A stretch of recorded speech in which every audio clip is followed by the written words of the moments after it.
Hey guys, and welcome back to Pop Culture Corum Deo. It has been a hot minute since we have been with you. We hit a dry run there where there weren't a ton of movies that we thought had much to say, and maybe they didn't have as much mass appeal. And so we've been on sabbatical a little bit. We're glad to be back with you. I'm Jeff Wright, one of your regular hosts, and I'm here as usual with Jared Moore. Jared, how have you been spending the time since we last talked to you? I've been busy with ministry and dissertation, man. Party time. Yeah, that sounds really fascinating.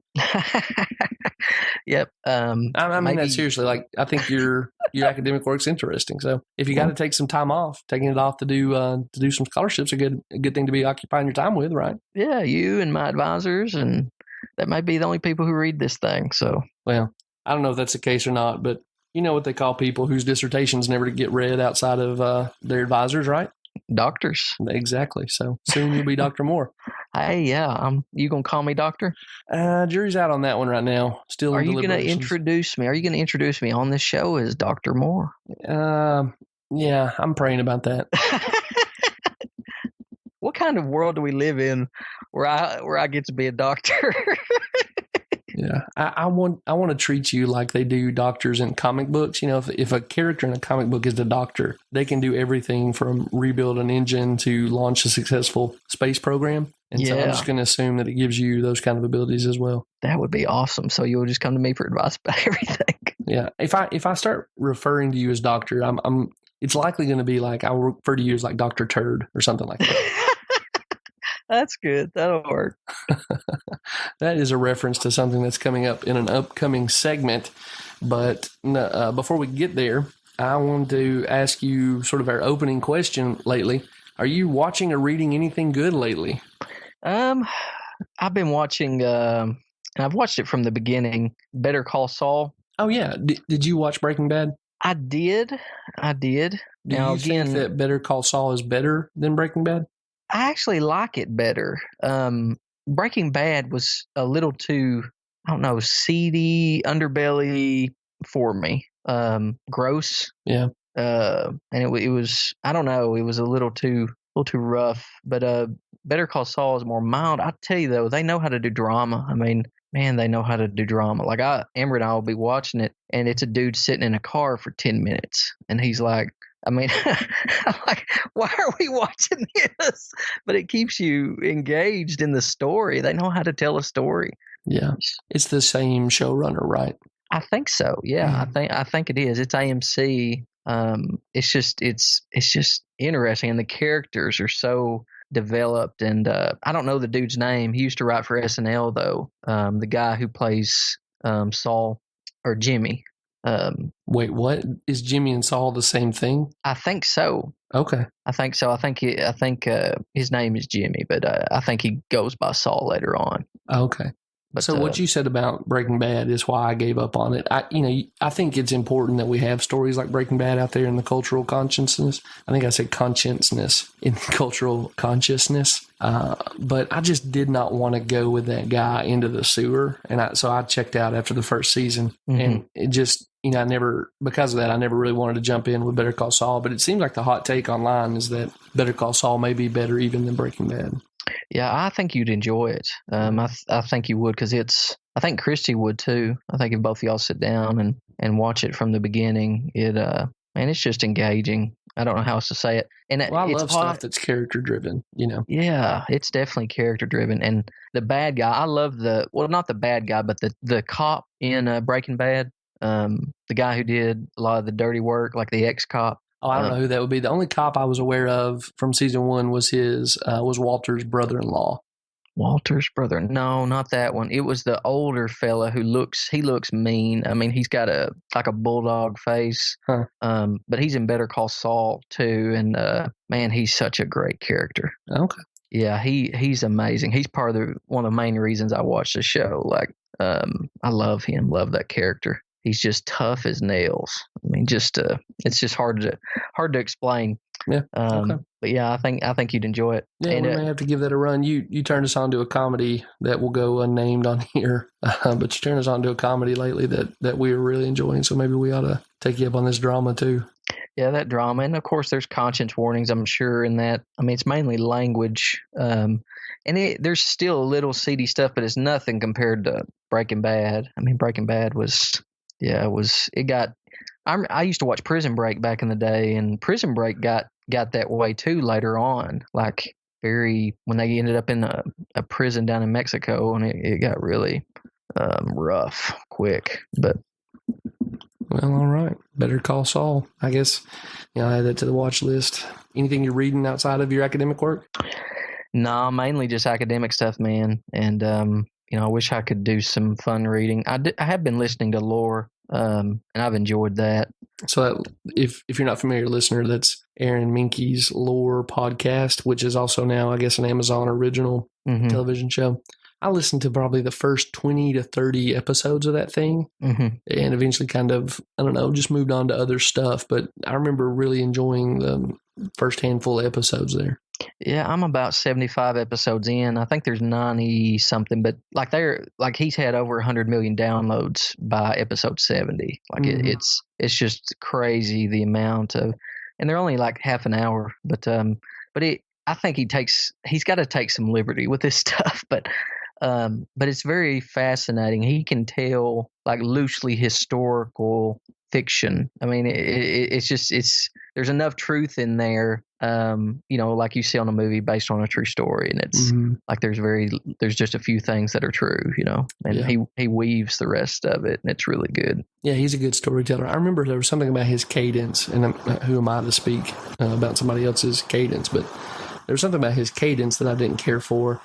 But you know how some podcast apps will let you skip silent sections? When I turned that setting on, I was in. I was ready to go. That was the magic bullet for me. Oh yeah.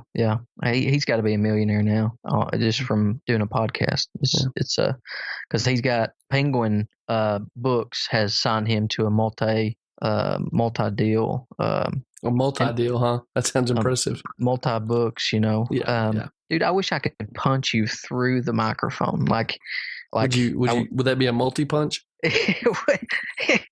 Dude, when I become a doctor, I'll be able to punch you through the microphone. That's your new nickname, Dr. Multi Punch. There we go. Remind me to hit you next time I see you. Yeah, I'll get right on that. I got broken ribs still, though. Oh, good. Remind me to hit you back. Well, for my part, I decided I wanted to read The Shining finally. I've read several of Stephen King's novels, but I figured it was time to take on The Shining. And when I mentioned that to my wife, she said, well, I've never seen the movie. So, of course, I've got to rectify that, right? And I'll tell you, man, I get why everybody loves The Shining as a movie. I also now understand why Stephen King hates it. The thing that stands out the most from reading the book, as I'm also watching the movie with my wife, is that Jack Torrance in the book is so much more of a sympathetic character. You know all the craziness that's going to land on him and turn him into a monster. But Stephen King writes him in such a way that you're rooting against it the whole time. Like I just keep, subconsciously being like, no, this guy's not going to go off the rails. But then when you turn on the movie, who's going to criticize, Jack Nicholson, right? As an actor. But that dude is crazy from the minute you meet him in the movie. And you're just counting down the seconds till he blows up on somebody. And it just really undercuts the emotional connection you have with the character. Because, again, he's nutso from the moment he steps into the Overlook that take the interview. And it's just not the way it is in the book. And so if anybody out there is interested in that story, I think the book's well worth reading. Or throw it on an audiobook and listen to it. I think you'll feel your heartstrings more engaged than they were with The Shining, the movie anyway. In the movie, your sympathies are for the wife and the son. And that's certainly true in the book. But you also understand how the wife is with this guy and how he has been on an arc of like becoming a better person prior to taking the Overlook job. And I don't know, it's just much more tragic. There's also a documentary called Room 271. Are you familiar with this? No, but I've heard you speak about it. Yeah, so I also recommend this to anybody out there who's interested in documentaries or interpretive lenses that people use. So, Jared, room 271 in the movie, it's 217 in the book, but in the movie, room 271 is where the craziest stuff happens. There's a particular ghost who haunts that room, and Danny meets him or meets her, and then Jack meets her, and it's a thing. Well, this documentary takes its name from that room, and it's 4 different people offering different interpretations of the movie. So one person thinks that, the Shining is a metaphor for the way Native Americans were treated by Americans as they colonized the West. Another person thinks that The Shining as a movie is Roman Polanski apologizing for being the one who faked the moon landing footage. Oh, wow. And there's a couple other ones. And of course, none of these things are super compelling, but I will say, I guess maybe I shouldn't let this be recorded, but they make a better case for their position than I would have expected going in. I don't think any of them are right, but it just reminds me that committed people with enough time, they're going to come up with some kind of narrative, even if it's divorced from the historical reality. And, basically as a pastor, it's really hard to get away from your own interpretive lens to try to get back to an objective look at the text. And that documentary does a good job of reminding me just how susceptible to that danger I am. Yeah, that's very interesting, man. I need to look that up. Where'd you find it at? I think it's on Amazon, or it's either on Amazon, Netflix, or YouTube. It had to be one of those 3 I watched it on. So cool. Yeah, I also got the new Spider-Man game for PlayStation 4, and it's awesome, but I've had like 10 minutes to play it. I basically put it in long enough for my kids to watch me, swing around to Spider-Man because they're young enough to be super excited about Spider-Man, and had to take it out, but it's really fun. That's cool, man. I haven't bought a new game in a while. Like around Christmas time, I'll buy like 10 of the game of the years for the past, like 10 years ago. Yeah. Because they're like $7, and I'll buy them, and the kids are just amazed by them. So I haven't bought anything new in a long time. Yeah, well, me either. Actually, it's been quite a while for me too. But this one looked good enough, and I love the Spider-Man games back on the original PlayStation. So I thought, man, I'm gonna jump on this one, and my 10 minutes have indicated that it was a good investment. Maybe one of these days I'll get to play it through. I love Spider-Man. Second favorite. Yeah, behind Batman. Yeah. I got you. Well, all right, that'll wrap up our What You Watching segment. Let's get into... So sorry to interrupt. Hey, Jerry, got a few things to throw at you this week. Burt Reynolds died at 82 years old. You a big Burt Reynolds fan? Not at all, man. Yeah, so any movies of his you remember watching? I've seen several of his, the Smoking the Bandit. I've seen Deliverance. I've seen The Longest Yard. I've seen most of his movies, but it's been a long time ago, Yeah. Like I can't really remember him. I heard someone eulogizing him and said that he was basically the epitome or the face of the 70s, and that was before our time. And so I think we missed it. I've seen all the ones you just mentioned. I've also seen Cannonball Run, kind of a wacky race movie. Same person I heard talking about Burt dying, talking about how he captured the 70s. He said that he was better at being a movie star than he was being an actor. And I thought that was kind of fitting, except for Deliverance. That movie has a lot of unfortunate stuff in it. But Burt Reynolds really comes into his own, I think, there. Like, I believe that he's a guy who would lead a bunch of friends into a wilderness adventure for the weekend. I also believe that he's the guy they're all going to look to when things go sideways. I believe he's the one who can find it within himself to get them out, even if he wouldn't have known that going in. And so I'm not going to recommend anybody go check out Deliverance if they haven't seen it already. But that's the movie to me that I don't know, that tells me why Burt Reynolds was a big deal, if that makes sense. He's one of those dudes that I was always like, why is this guy a womanizer? Like, I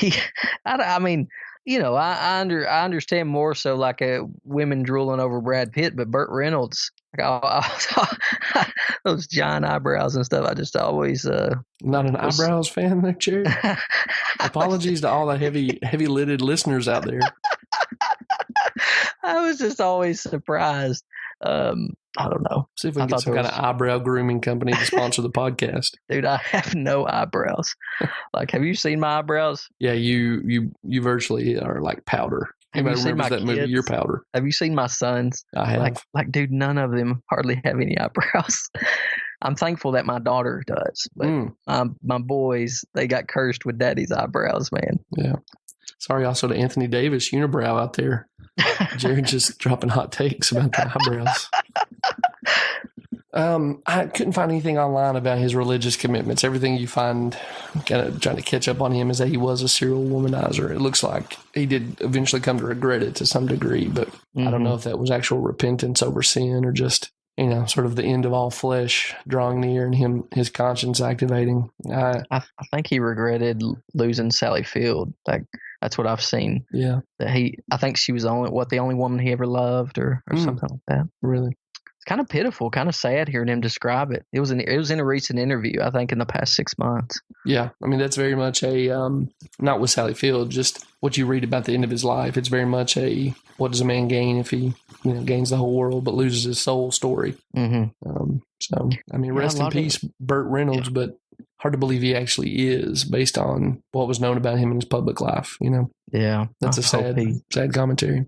I hope he had a final opportunity. Yeah. And the grace of the Lord would be available to him and just as powerful in the last moment of his life as it would be at any other point. So I join you in that hope. Football's back. You excited for that, Jared, or are you having to ignore it because of your studies?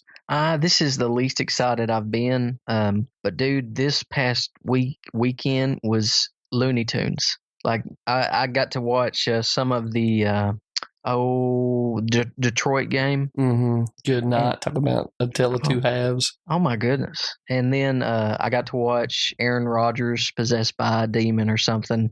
You talk about demonic influence. There's got to be something going on there.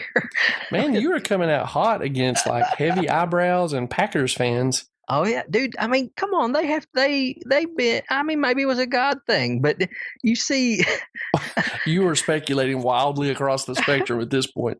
Well, I mean, the second half after he gets injured. Oh yeah, one-legged. It was incredible. He's just. I mean, and it's not just that. Before he got injured, how many Hail Marys did he throw like to the end zone? Time ticks off the clock. And I think there were like 3 in one season. It's just crazy. He's and not only that, but I had there were several like record-breaking defensive performances, like Khalil Mack after being traded. Oh, I know. Gruden got egg on his face on that one. He hadn't even been in training camp, and then you've got T.J. Watt.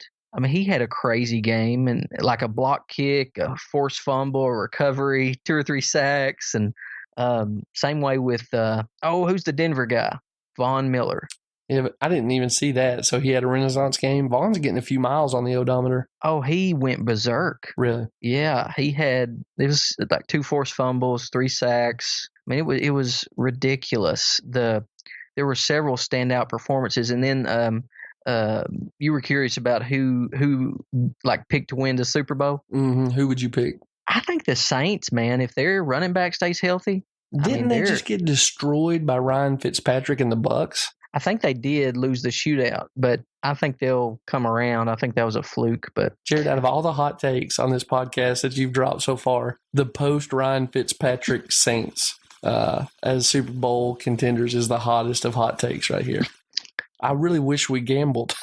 I'd love to bet you. Oh, I'm not going to bet, man. I'm not going to bet. But that's who I would pick. I think. If they can get together on the defensive side, there'll be something spectacular. But the Packers and the Raiders. I think the Raiders lost too. I mean, week 1 is overreaction week. That's just what happens. But just coming into the season, like you said about this year, last year was probably the least interested I've been particularly because the Titans, I just didn't believe in their coaching staff and thought that they were, every effort they made was futile as long as that coaching staff was in place. And so this year I kind of let myself get talked into the Titans a little bit and get excited about new coaching staff. And Mariota's not that bad and good defense, blah, blah, blah, blah, blah. And it's, there's no such thing as the football gods, but if there were, they designed a week one to just crush the life out of any Titan fan who had hope. It was just brutal. Oh, yeah. Delaney Walker's out for the season. Mariota got hurt. Taylor Lewan, probably the best player on the team, is out. They were already missing their right tackle. It just, all hope was snuffed out. I mean, I've still got my fantasy teams, but pretty clearly my rooting interest is gone. I guess, speaking about being demon-possessed, I guess if I'm going to pick a, Super Bowl, if I'm going to make a Super Bowl prediction, I'm going to pick the Patriots because we live in a fallen world and those guys continue to access dark powers to propel themselves back into the spotlight. So, I mean, if you look at the league, it's hard to find anybody who's even in their tier. Maybe the Steelers, but they didn't look super great week one. Ben's getting a little bit older, even though I think he's considerably younger than Brady. Nonetheless, he looks like he's getting a few miles on him. Mm-hmm. The Le'Veon Bell situation's weird. I just don't know who else to even say is a contender alongside the Patriots. Yeah, dude. Pittsburgh, though, I mean, they couldn't even beat Cleveland. Oh yeah. But how Cleveland is it to break their losing streak by not winning a game? Isn't that the most Cleveland thing ever? It is. It is, absolutely. But they're probably celebrating that tie. Oh, I guarantee you. Guarantee you. The Ravens destroyed Buffalo. Buffalo was supposed to have a good defense. Yeah, well, I dislike the Ravens going all the way back to Ray Lewis and his battles with Steve McNair and Eddie George with the Titans. Yeah. So I'm delighted by the Ravens doing that because I think that means they're going to keep starting Joe Flacco for a little while longer, and that's exactly what somebody who's rooting against them wants to see happen. So, oh yeah, good deal. You just leave Lamar Jackson on the sidelines there. Keep trotting old Flacco out there. You keep believing in him. The Los Angeles Rams, dude. I mean, if they can. On paper, they're the other team that you would say may be in the Patriots class. I didn't mean to interrupt you, but yeah, that's the other one on paper that looks credible to me anyway. Mm-hmm. Interesting. They've got to put it together, though. Do you root for anybody in the NCAA? Just UT, man, and I like Kentucky. You mean the actual UT, University of Tennessee, not the pretender out there in Texas? Yeah, there's not another one, is there? It's just Tennessee. Yeah, I need to be clear about what UT actually is UT. Yeah, you're talking about football, NCAA football. I like UT. I mean, they're the only ones I follow. I don't have time to follow college and NFL, and so I kind of hang my hat in the NFL and then watch UT football. Yeah, well, you will not have to worry about making championship predictions if UT is all you're watching. It's going to be a long year. It has never been the same since Fulmer. I mean, yeah, that's true. That's true. And we keep Phil's back though, baby. He's got his hand on the ship now. I guess he's going to steer us back. We keep hiring and firing, and I don't know, just disappointment after disappointment after disappointment. Yeah, it has been dark days for Vols fans, for sure. Yeah. Oh, yeah. Well, all right, man. We got one last question, and we'll get into the thing that pays the bills here. So we're reviewing a horror movie this week. Spoiler alert, if you didn't read the title of the episode. You and I both enjoy that genre, Jared, and that may be surprising to some people who know that we're both Christians who are talking about movies from a Christian perspective. But if there's others like us out there, other believers who want to watch more horror movies, would you throw them an underrated horror movie as a recommendation? Yeah, In the Mouth of Madness. It's a John Carpenter film. It's got Sam Neill in it. Great actor. Yeah, great actor, great story, and it'll probably keep you up at night. Yeah, okay. It's on Shudder now. For those who may subscribe to Shudder is a horror movie streaming service, and I saw that they acquired In the Mouth of Madness, I guess, last month. So anybody out there with Shudder can watch it. Yeah, have you seen that? Have you seen it? No, I haven't. I'm a big John Carpenter fan, but I have not seen that one. I need to remedy that. In fact, two of the movies that you have told me you love and that you think are underappreciated, I've not seen either one of them. I've not seen In the Mouth of Madness. I've not seen The Monster Squad. Yeah, The Monster Squad I enjoyed as a kid. It's one of those, I love coming of age movies. I do too. And this one is actually it's almost a horror comedy, but it's because most coming of age stuff is like that. You know, it's got funny parts in it. Yeah. And I think there's some conscience stuff in there, listeners. So just be careful. You know, make sure you look that up before you watch it. But it is scary. Like, it's genuinely, like, I don't know. There's some good acting. It's definitely worth watching. All right. Well, I did plan to check both of those out one of these days. Lord willing, and the creeks don't rise. For me, if I was going to pitch an idea, one movie you can find a review of in our archives. It's The Exorcism of Emily Rose. I'm a huge fan of that movie. Mm-hmm. I think it's underappreciated. So yeah, I think people listen to this podcast, if conscience, I assume that conscience issues are something you're concerned about. There's some bad language in Emily Rose. There's obviously some demonic imagery, but it's not a movie with gratuitous sexual content or anything like that. It's a supernatural horror movie, but it's also a legal drama, and I like both of those. So if you haven't seen it, give it a watch and listen to our review. I think you won't be disappointed. The other one that I think falls into the same line, and it's been a while since I've seen it. Maybe, Jared, you can correct me. I don't think there's any nudity or gratuitous sex in it, but I'm sure there's some foul language in it, is a movie called Frailty that has Matthew McConaughey in it. Mm-hmm. Yeah, there's nothing sexual in that movie. Okay. So I don't want to ruin anything for you about that movie if you hadn't seen it, but I also think it's underappreciated, and it has elements that religious people may be interested in. Again, there's sort of this demonic issue there, but also how do families with religious perspectives, how can that be warped, and how can it actually turn out to be, the more reliable guide to reality? So just a good movie all the way around. If you're looking for something to scare you, that's not going to parade, the human body inappropriately in front of you. So yeah, that's a good call. I agree with you. I'd put that there too. Yeah. Okay. Well, Jared, that will be the end of this week's. So sorry to interrupt. You ready to talk about The Nun? Absolutely. Okay, guys. So spoiler warnings from this point on. We're going to talk to each other about this movie, and if you're listening, we assume you've watched the movie, or you're happy to hear spoilers about it. I'm going to start off with IMDb's summary of the movie. Hey, let me say first, this is my favorite third Nun movie. This is my third favorite Nun movie, right behind. right. My favorite third movie. Excuse me, I can't even say it. My favorite third Nun movie is actually the list that I want to see more than your favorite movie about nuns. So Sister Act is on the list, right? Yeah, Sister Act 1 and 2. And this is number 3. Oh, no. Okay. A lot of similarities here between Sister Act. I was waiting for Whoopi to jump out, man. I was waiting for her to jump out. All right. That bit of foolishness aside, here's the IMDb summary. A priest with a haunted past and a novice on the threshold of her final vows as a nun are sent by the Vatican to investigate the death of a young nun in Romania and confront a malevolent force in the form of a demonic nun. So if you are a fan of the Conjuring universe, you probably already know this character. It is the visible representation of a demon named Valak, which has been mentioned in previous Conjuring movies. And the nun actually shows up in The Conjuring 2 in confrontation with via Farmiga's character Lorraine Warren. She's in The Study with Ed. Ed had painted this character that he had a nightmare about. And she's in the office alone looking at it, and the nun comes out of the painting to chase her around the office and whatnot. Was it in one of the Annabelles too, like pushing the girl in the wheelchair? It may have been, yeah. In Creation, it may have been. Yeah, I'd forgotten about that.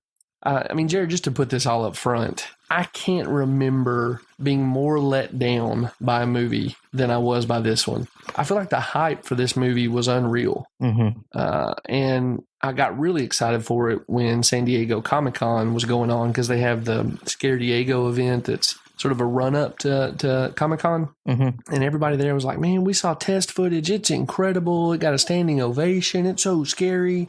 You remember YouTube pulled down one of the trailers because it was too scary or something. And I just was so excited to go into the movie theater and see I mean, another installment of the Conjuring universe. That's as reliable of a franchise as there is in Hollywood right now. Mm-hmm. And one that was supposed to blow me away. And man, I think we had similar experiences. I don't want to step on too much what you're going to say, but I remember a lot of times being like, this movie needs to hurry up and get somewhere. Mm-hmm. It's definitely the worst in the Conjuring universe. Oh, okay. So yet another hot take. I'm going to challenge that here in just a minute, but carry on. Oh, really? There's one worse than this? I think so, yeah. Oh, wow. I need to figure out what that is. I thought this was pretty bad. And I feel like they bank too much on the universe. They bank too much on the Conjuring, on the heels, like this, let's just get another movie out there type thing, instead of weaving a good story. Well, you're definitely right that the story is one of the major problems with this thing. And you're probably right that it is, that they're just assuming that because people are frightened by previous Conjuring movies, they will be with this one too. But, my problem with the story is that they just threw everything they could at the wall and assumed a bunch of it would stick. And it just got exhausting. It probably doesn't help to me that every time I see The Nun, the first thing that happens in my mind is I think, well, I'm glad Marilyn Manson is finding work. That is awesome. The Nun couldn't look more like him. It's just really hard for me to see past that connection. So, the first time she showed up in The Conjuring, that was my idea. Like, oh, he found a way to stay relevant. Good on him. But man, I mean, you literally within the first couple minutes of this movie, you have a guy approaching a medieval castle with a giant black crow cawing outside of it, and then pecking a dead body. I mean, like, the tropes that they use, you can go back to like stuff we've seen in every horror movie previous. If you're looking at it ironically, and you're kind of commenting on it, but you can't just play it straight anymore, man. Like, this stuff is tired, and it was tired before movies were colorized. But then they'd flip it hard into like, oh, we're supposed to be frightened about how God's not present in this area. And I just thought that the shotgun approach really failed them. Like, stick with one thing. Either make a straightforward, scary haunted house movie, make a demon movie, do something original. Any one of those options is going to take you somewhere, but trying to do all three, it just ruined it. So before I guess we get into analyzing it, I still think the original Annabelle is worse than this movie. Really? Okay. Yeah, the only good thing about the original Annabelle is the woman who plays the main character, Mia. The actress's name is Annabelle Wallis, and I think she's really good in that movie. I think she's about the only thing that's good in that movie. By the time you see the demon holding the doll up and making it move, I'm ready to turn that thing off. But there's still like 2/5 of the movie left.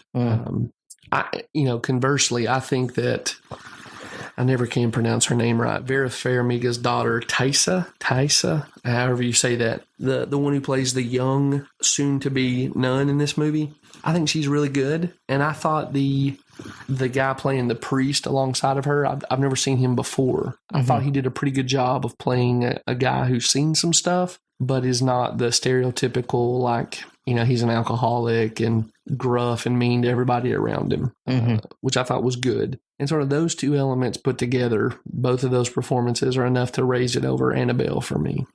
Okay. I'm not going to tell you to go back and watch Annabelle, but if you go back and watch Annabelle, I'd love to hear your thoughts. I'm suspicious you would agree with me on that. Really? Okay. I'll have to check it out because I really dislike this movie. Yeah, this movie was pretty bad.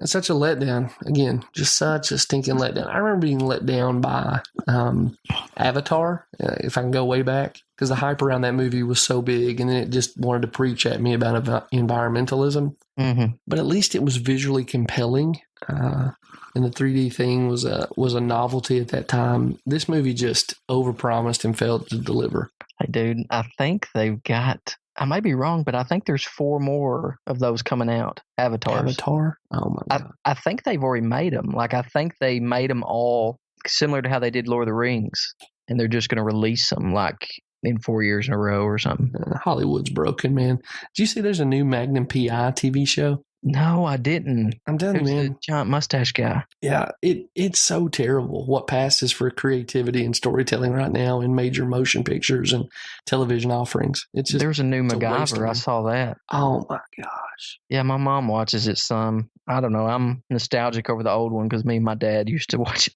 Well, I know there's a new Lethal Weapon too. Whatever, man. Whatever. We're here to talk about The Nun and not bemoan the state of Hollywood. So, Jared, you know what we do here. We go through the story that God himself is telling in cosmic history, and telling the story of his son. And that story shows up in 4 acts. It is God's good creation, where he creates everything according to his will and declares that it is good. And he enjoys that creation. But then we see a fall because the creation turns in rebellion against the creator. Death enters, destruction, chaos. But ultimately, the creator is more committed to his purposes than to allow chaos to have the final say. And so he sends a redeemer. And through that redeemer, he undoes everything that's gone wrong, restores all things better than they were if the fall had never taken place, and sets his son, the redeemer, on a throne, brings all things in conformity to him, and then builds a glorious future for his son and his people coming after. So we walk through creation, fall, redemption, and glorification, see what this movie says about those elements, and the degree to which it either tells the truth or a lie about God's world. So, Jared, when we talk about creation in this movie, what do you see here that's creationally good? Well, I mean, it's supposed to be like our world, right? I mean, there's good, there's a clear good, there's a clear evil.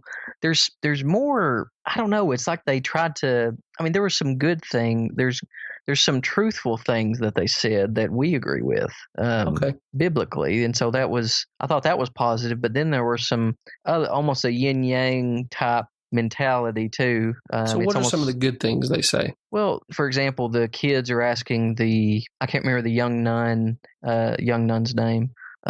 Like in school when they first show her, she's got dinosaurs and she's playing with them, and the kids are like, they're asking her about why dinosaurs aren't in the Bible, and should we believe in them? And the nun says, well, she names a couple of other animals that aren't in the Bible and says, do you believe that those existed? And I don't know. I just thought I thought that was a good way to handle that discussion as far as whether or not the Bible is true or not. Whether not mentioning dinosaurs somehow disproves Scripture, but it doesn't. But yeah, okay.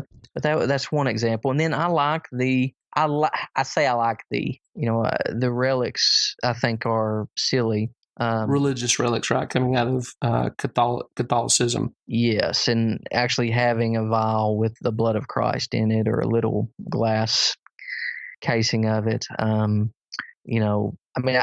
There are worse ways to overcome demons. I mean, this wasn't the typical priest exorcism that we've seen, right? Where you've got to go through all these. At least it was the blood of Christ that eradicates. You know what I'm saying? I mean, that's a fair point. Like, it's ham-handed and clumsy and, I don't know, awkward. But yeah, the blood of Christ, even if it's being used as a talisman, is the thing that overcomes evil. That's a good point, Jared. I should grant that to that movie. So I thought those things were good. I mean, there's a lot we can debate on, but as far as creation, those were the things that were good. Yeah. And love. What do you think, though, that love, it wasn't really a love conquers all type thing. It was what, Christ or good always wins over evil, or? Well, something along those lines. I think this was much more of a yin-yang kind of ending. Mm-hmm. Remember, because, this sounds so stupid saying it out loud, but it felt just as stupid watching it. She, apparently at some point, Sister Irene, the young nun, takes the vial of Jesus' blood into her mouth and spits it in the face of the demon.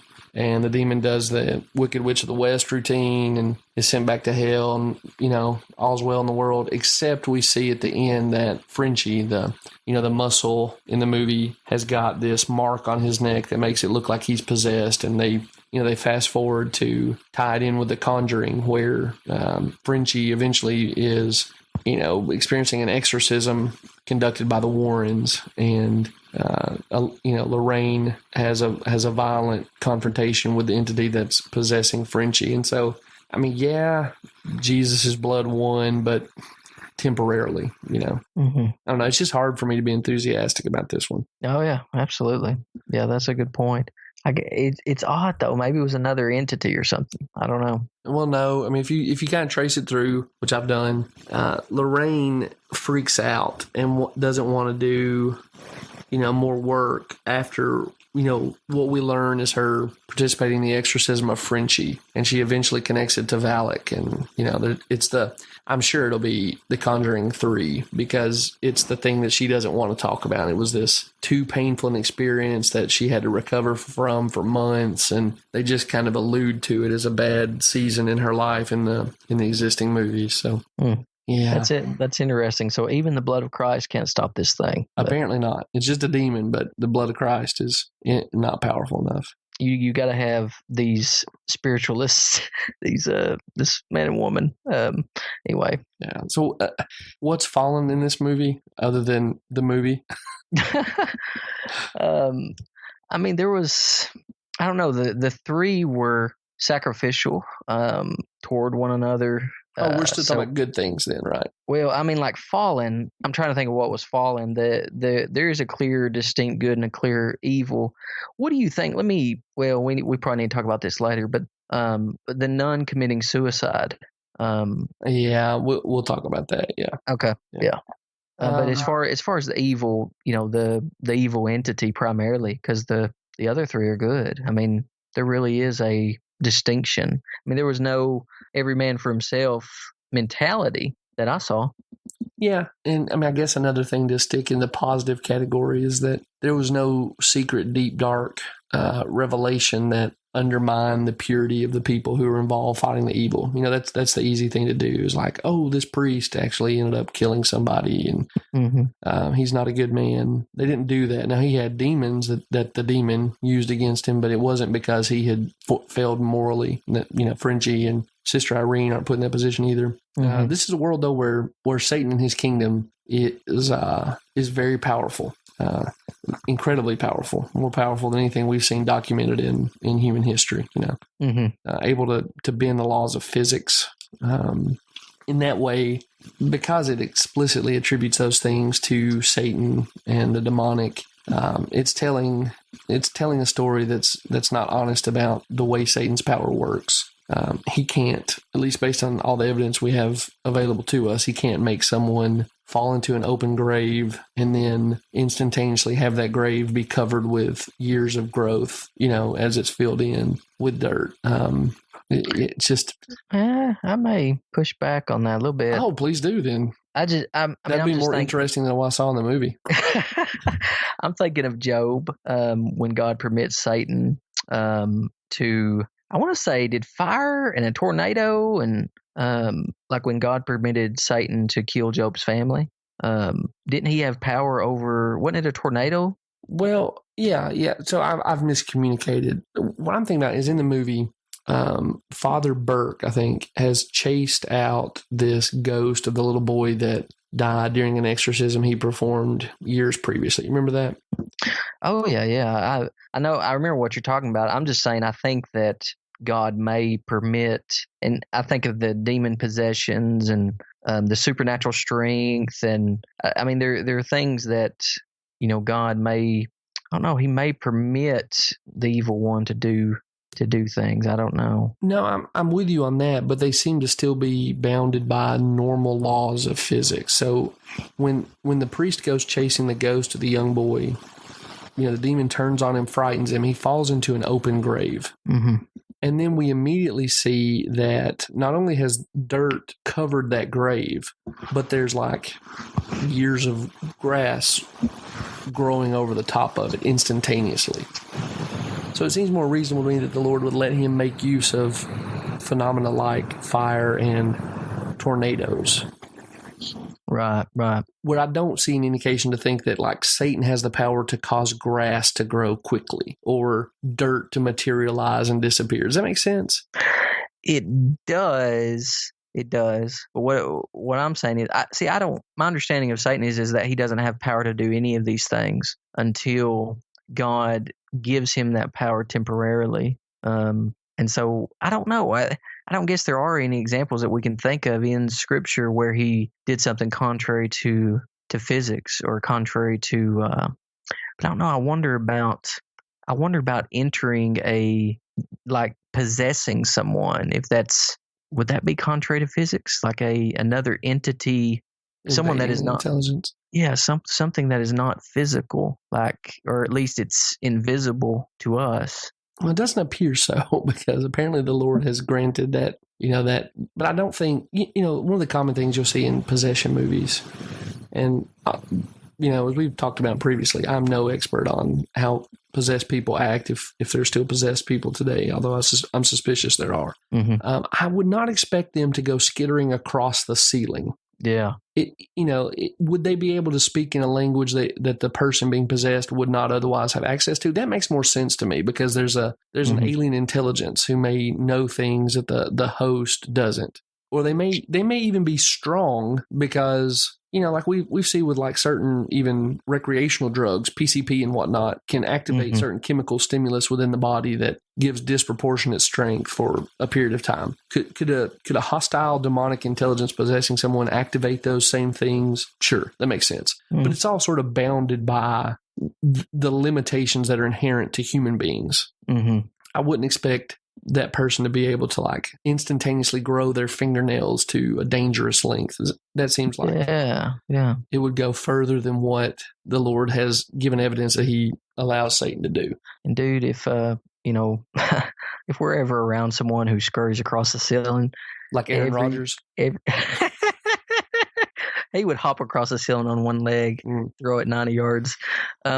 But if we're ever around someone like that, dude, every man for himself. I hope I'm collected enough in that moment to say, well, I stand corrected. Dude, I will run. Yeah, I will make like the Kool-Aid guy, just plow through the wall. Hey.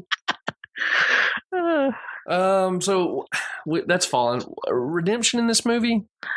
I think, it doesn't really end with redemption, does it? It's when they survive. But the evil is kind of this ever-present reality, and it's just gloomy. The glorification happens when they, you just keep fighting evil, and new generations, I guess. That's glorification in this movie, is if new generations pick up the baton and keep fighting. Yeah, and then maybe that certain individuals, like some of the families that the Warrens cared for in the other Conjuring movies, those people had a normal life restored to them, some semblance of healing, So I guess that's a version of glorification there. It's just such a pitiful and weak version compared to what Christ is actually doing. Oh, I know, man. It's these movies. Society in general longs for Christ. They long for glorification. Yeah, that is part of what makes me so disappointed with this movie. The Conjuring 2, some of our listeners may want to push back at this, but I really think that Conjuring 2 is like one of the most God-glorifying, honest about ultimate reality movies that there is. Coming out of otherwise secular Hollywood. Now, the creative people involved with that movie are believers, professing believers. But it's just such a much better movie, The Conjuring 2, than The Nun. And part of that's because it gets religion much more right. And the value of, people trying to honor good in the face of evil. The Nun is just an opportunity to make religion jokes. Mm. And it just falls so short of the standard that the Conjuring main continuity movies have set. Mm. All right, so let's get into some of the analysis questions we have. So what we're hoping to do is get the story right through what we just did: creation, fall, redemption, glorification. We're hoping to sketch out and kind of churn up the elements that make up this movie. Then we're going to ask some particular questions to make sure we're processing this in light of God's glory. So, Jared, the first one after what's the story is, where am I? And there we want to see the style and shape of the imaginary world. Where do you find yourself at in The Conjuring? I guess I'm the I don't know. Is Frenchie the evangelical in this? Dude, the way that he is clearly a man who chases women, that joke is a little too close to home for me right now, man. So yeah, maybe well, so. I didn't mean it like that. I meant he's not a Catholic, is what I was meaning. But like he's a Huguenot. Maybe. No, I just I don't really fit in anywhere in this because it's too. I don't know. There's too many relics. The crosses, you think of it's almost superstitious to me. Well, not almost. It is superstitious. Oh, it's super superstitious, but it's self-contradictory too. Yeah. I'll save that for what's distorted, but yeah. Yeah. So I don't really see myself. I mean, to be fair, I don't know. I thought the movie was, I don't know. I don't have that. I'm finding it difficult to find something good to say about the story, about even the filming, the acting, the music. Even the scary scenes. I just was not impressed. It's just weak sauce. Yeah, I'm with you. I mean, where I am in that movie, I guess I am invested with Sister Irene's character, and I want her to be okay and come out okay on the far end. Mm-hmm. But that's really the only point of empathy I had in the whole movie, and it was hard to maintain, man. Should I ask the next one? What's good, true, and awesome here? Behold, common grace. Yeah. I think the reality of evil and the reality of good. I think that's something that is a common reality. I think an emphasis on the supernatural, that there is a supernatural reality, and that there are demons. I do think I think it was weak on the story, like the origin of the demon, and like how'd they keep the thing in the basement, like. Dude, I don't know. The internal logic of this movie is, well, it's just hard to find it. Like, they never tell, like, the thing is just in the basement. Why are the nuns even going down there? Why, when a pit from hell opens and releases a demon, does it fill with water? Did you hear any explanation for that? No, that's a good call. Yeah. It's really poor. And like you said, we get the sense that Valak basically hangs out in the basement behind this door. Yeah. But also Valak can roam the halls at night and take over the chapel and, come up to the doorway and snatch a nun when she gets too close. But also he's trapped because the pit's just open. It's just dumb. It's one of the things I like about The Conjuring is that they take time to tell a careful story, and they threw that all away here. Yeah, and an earthquake is what eventually set him free. Like, it wasn't even a... It was a bomb. Yeah, that's right. Yeah, a bomb cracked the seal that the blood of Christ had originally created. I mean, dude, it gives you a nosebleed trying to work through it. You're thinking about this movie more than anybody involved in creating it thought. That's true. Hey, listener, that's what you've come to expect from us, where we're thinking more than the than the directors, huh? What if we made the bad demon a nun? What if we did that? That'd scare everybody, wouldn't it? I mean, that's really how I think the writer's room played out. Hey, we'll have like this ritual where we bring up the demon from hell, but then the blood of Christ, puts him back there. But then a bomb. Why have a bomb? Like, I mean, if a bomb can do it. War's bad. We don't like war. Oh, let's have a nun kill herself. But it turns out that's a good thing. It's a good thing for the nun to kill herself. Yeah. And what is up with that? Like, he needs in order to escape the castle, he needs a body.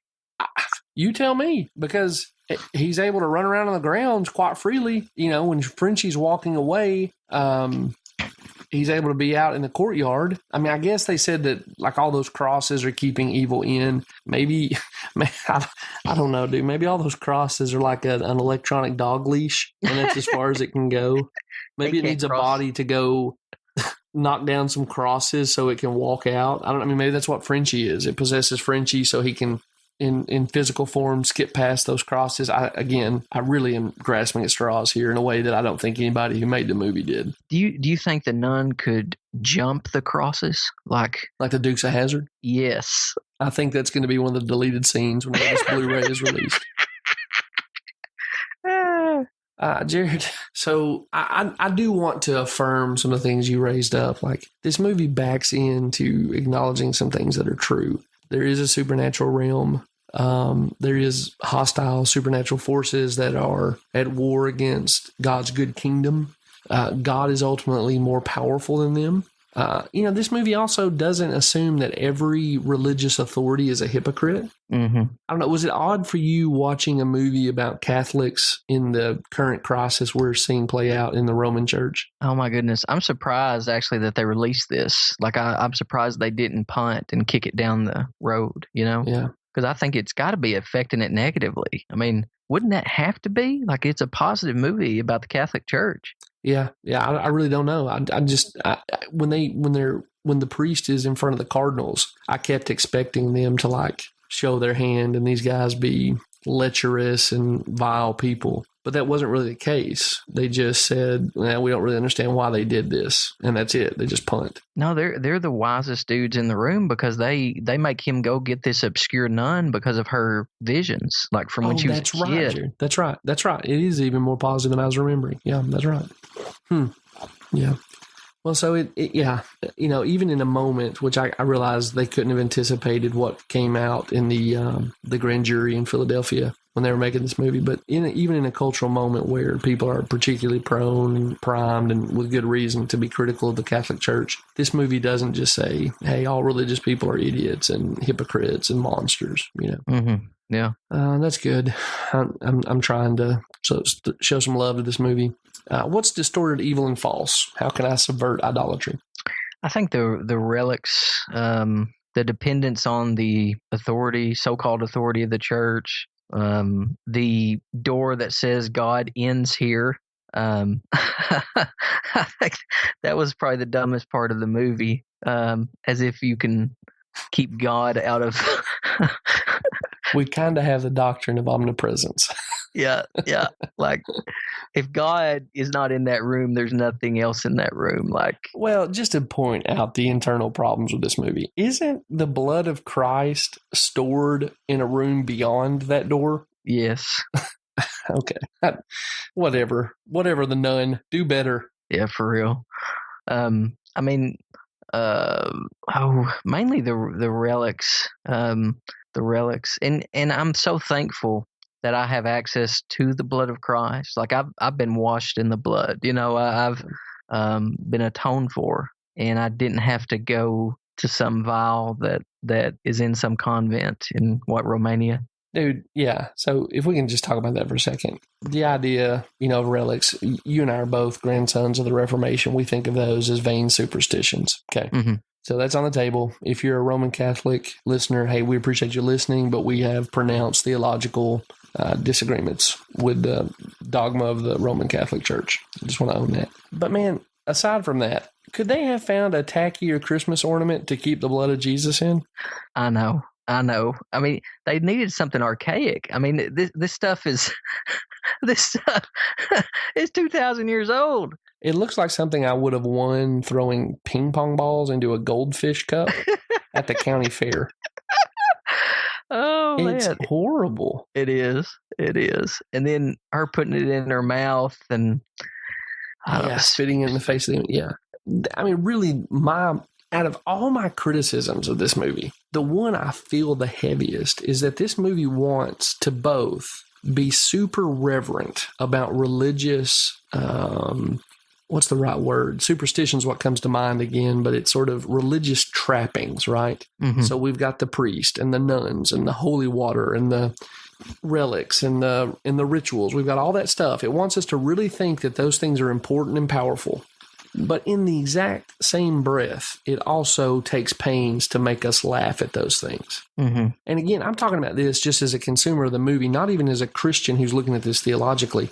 You can't have it both ways. You can't pull out a bauble and say, look, the very blood of Christ as the MacGuffin that's going to fix all the problems in the movie, mm-hmm. and then have the guy standing next to that person say something crass and crude about it, mm-hmm. and the first guy not blink an eye. I mean, again, this movie just wants to throw everything at the wall.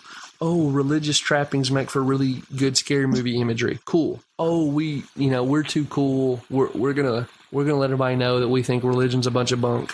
You can make a good movie from either perspective. Mm-hmm. But you can't make a good movie trying to do both of them at the same time. It's like the law of non-contradiction applied to trappings of your film. And just so we're clear, the Frenchie, when he sees the blood of Christ and understands what it is, he says, holy crap. He only crap. The more vile version of that. Yeah, and the priest says the holiest. Yeah, I mean, out of a movie that is just like a cut and paste collection of a scrapbook of stupid moments, that's the stupidest. Mm-hmm. Oh, yeah, I mean, they should have burst into flames, right? I mean, if you're... Or nothing. I mean, if somebody could produce a toenail clipping of Jesus, I think he had toenails that had to be cut. Mm-hmm. But I don't think I could grind it up and throw it in somebody's face and them shriek if they're possessed by a demon. You know what I mean? Absolutely. Yeah. I don't even know. I just am so frustrated by this movie. I wanted to love this movie. I wanted this to be the movie going into the fall that was like, yeah, man, go see that if you want to scare this fall. And it was terrible in every angle of dissection. It's just awful. Mm-hmm. I guess rather than repeat that another time, Jared, I think you've already kind of alluded to it. Any sense of how we can think about the gospel from this movie or talk to our neighbors about the gospel? Yeah, I think what Christ offers is so much better than this movie offers. I mean, the demons, first off, the demons are terrified of Christ. I mean, they know who he is. And they're not terrified of the splinters from the cross. Right. They're not terrified of, the Christmas ornament with blood in it. They're terrified of the man sitting on the throne now. That's right. That's exactly right. They're scared to death. I mean, even when he walked the earth with us, I mean, with man, there were thousands of demons in one man, and they knew their fate and begged for Christ not to punish them, not to basically send them to judgment right then, and he sent them into a herd of swine instead. And Christ offers so much more as far as we have access to him, union with Christ through the Holy Spirit. And listener, if you think of the language that the church is described as, and not only that, but you think that we are so identified with Christ. You remember when Christ appeared to Saul, who later became Paul, when he appeared to him on the Damascus Road, he said to him, Saul, Saul, why do you persecute me? And as far as we know, Saul Tarsus had never met Christ while he walked the earth. And so when did he persecute him? Well, when he persecuted the church. And the church is so identified with Christ through union by the Holy Spirit to him that offense against the church, persecution against the church, those who are trusting in Christ, is against Christ himself. And so he'll literally, he will pick up and fight our battles for us one day. He's going to right all wrongs. And I believe he's ruling and reigning now.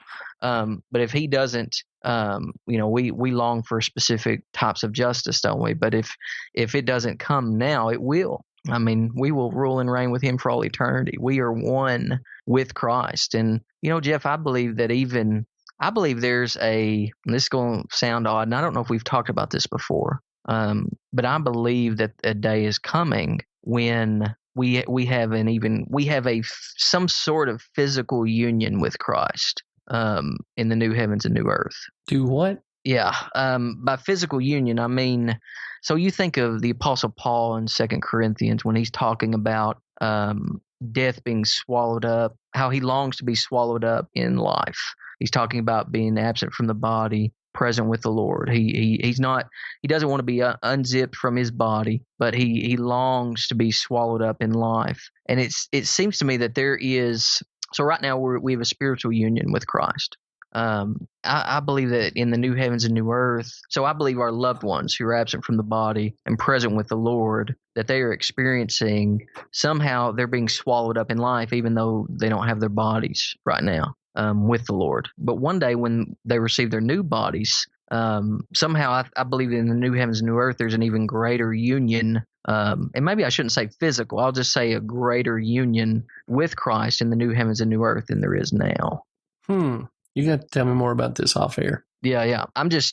It seems that union with Christ is greater and greater and greater. Like it's greater for our loved ones in heaven, and it's greater. I mean, if we're talking about what does he mean when he talks about being swallowed up in life, absent from the body, present with the Lord?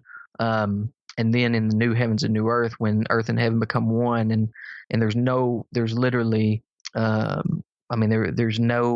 physical. It's a new heavens and new earth, but there's no sin, there's no corruption, there's no temptation, there's no evil.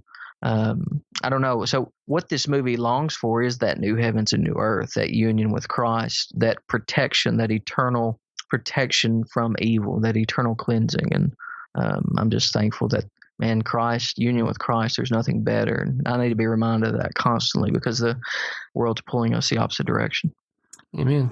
I think the thing that I was left with coming out of this one was some of the imagery in this movie is drawn from the Bible. Like we have the image of the pit, right? I mean, that's the language even that demons use with Christ. Don't send us away into the pit. And Balak is flushed down the pit, toilet imagery into hell or whatever. And the thing that I came away with was thinking about Revelation chapter 1, verse 18, right? John the Revelator sees this vision of the exalted Christ, and he's awesome to behold, voice like rushing waters. And he says, don't be afraid. I was dead and I'm alive forevermore. And I have the keys of death and hell. Mm-hmm. And this movie makes this big deal about how the blood of Christ shuts this pit to hell, but it can't keep it shut.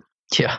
I'm just glad that I worship the guy who disarmed hell and is in charge of it. If he wants a pit opened up, like, there's imagery of the pit being opened up in Revelation, depending on how you interpret that, he may let Apollyon loose for a while.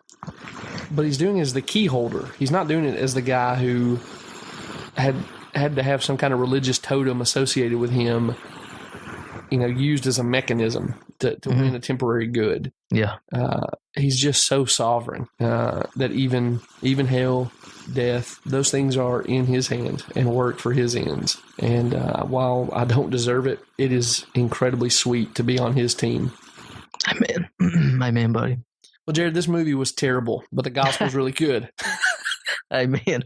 Is that the most evangelical film critic thing we could say? Yes. The movie's bad, but the gospel is good. This is the deep waters here at the Pop Culture Coram Deo podcast. That's right. Oh, their minds have already been blown from the beginning to the end. Yeah. Guys, don't watch this movie. I mean, if you are the last remaining person with an active movie pass, don't use it on this. If you've got AMC A-list, don't use it on this. Certainly don't use your hard-earned money on this movie. Just stay away. Mm-hmm. Jared, where can they find you outside of the world of Pop Culture Coram Deo? Hey, you can find me on Twitter at Jared H. Moore. You can find me on Facebook at All Truth is God's Truth.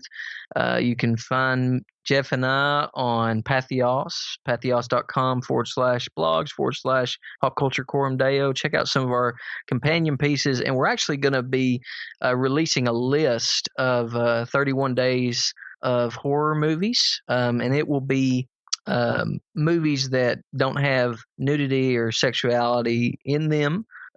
So if you're interested in watching, some I don't want to say clean horror movies, but horror movies that those things are left out of, we'll be releasing that here in the next week or two. Yeah, I'm looking forward to that. I kind of want to get started watching through those movies now, but just to wash my palate from having seen The Nun. Yeah, for real. Yeah, guys, if you want to find me, I'm at Right Jeff on most social media platforms. You can find me at jeffwright.exaltchrist.com.